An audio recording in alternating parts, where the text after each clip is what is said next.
Vous avez été nombreux à réagir avec beaucoup de sympathie sur les réseaux sociaux sur la réalisation de ce gilet que j'ai fait faire sur mesure par une couturière de talent de Nantes, Marie de Magot Couturière, qui sur la base d'un modèle que j'avais constitué en mise en page, permet d'être un objet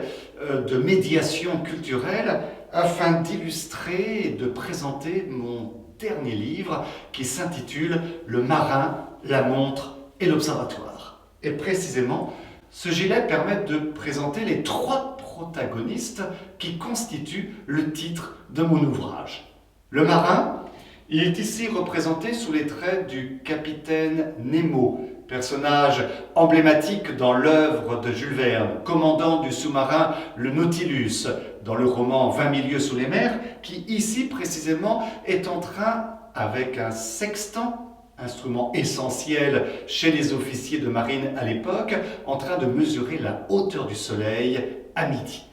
Ici, nous avons une montre de marine.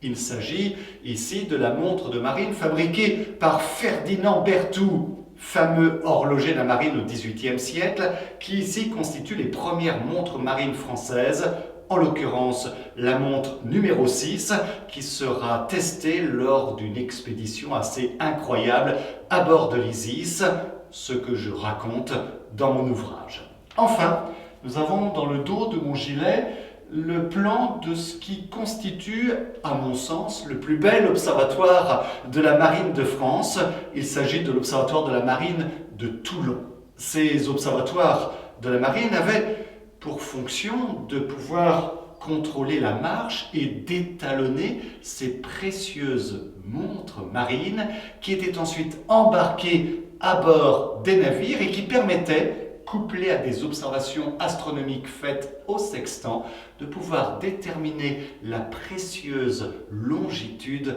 en mer. Ce que je raconte dans mon ouvrage, Le marin, la montre et l'observatoire.